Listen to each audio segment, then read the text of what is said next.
Die Geschichte von Ug99 begann mit einer einzelnen Pilzspore, irgendwo im Hochland Ostafrikas.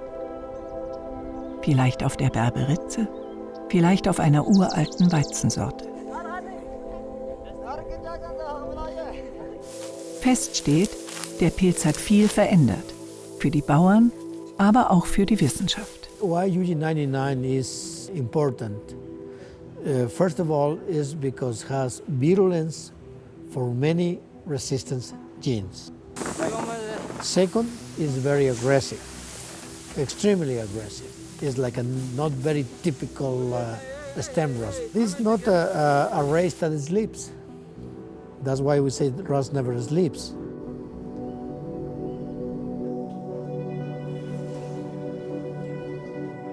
At the same time, having battles or challenges like this is also a blessing in disguise. Before the emergence of Ug99, we had a very handful of scientists who were working on stem rust. And now you could see there are about 300 to 400 researchers who are working on stem rust within this project, trying to address various issues. Disease is always a political issue. So rusts, they're not a quarantine disease. I mean, you can't stop them at the border because they're windblown. It's impossible. But even so, we've had some instances where some countries have been reluctant to share data. But if we have these gaps in the information system, then the next countries in the chain, they can't benefit because they don't know what's happening. So we're putting up these maps that are showing all the survey data over vast areas, and you would have maps with like holes in the data, and people can instantly see, okay, this is where we have data and this is where we don't have data, and there's a certain element of peer pressure that goes along with that. It's great. I mean, this whole community that's come up around this issue. I wish to see these programs grow to the level that we are able not only to satisfy our small-scale farmers or large-scale farmers, but also to link effectively with industry. That comes with employment, that comes with income, that comes with export, and that's a place we'd want to be. Instead of becoming net importers, we'd also want to begin to export. Yes. There is one variety which offers quite a bit of promise and excitement to me.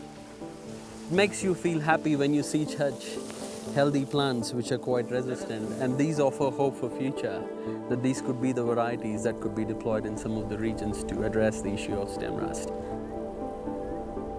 My thinking is, even for the modern varieties, the high-yielding varieties, we need the genes. Those genes are in the farmers' varieties. If we are not taking care of this important and the precious genetic resources, then in the future we may be in problem.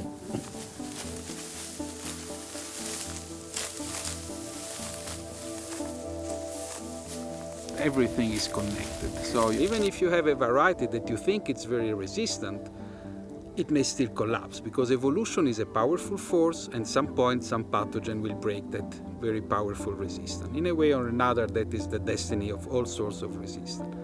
So for a good agricultural advisor, if the farmer doesn't want to take risk, would be you plant a bit of this, a bit of this, a bit of that, because if you have an outbreak of the disease that you fear, it's impossible that everything collapses.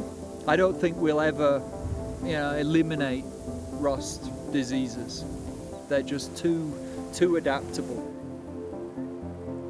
Each pathogen has its own strategies. The more you know about them, and or more friendly you are with them, means you are not afraid of them, then you can work out a good defense against them. They are the enemy in a sense that they are also looking how to break whatever you have done, so destroy what you have done, and they are enemy of farmers. If we failed in some way or the other, then farmers are losing their crops. That's the saddest part,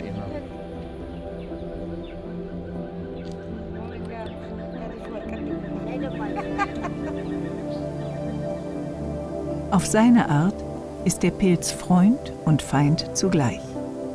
Er fordert die Menschen heraus. In diesem Spiel der Evolution können wir uns nur anpassen oder verlieren.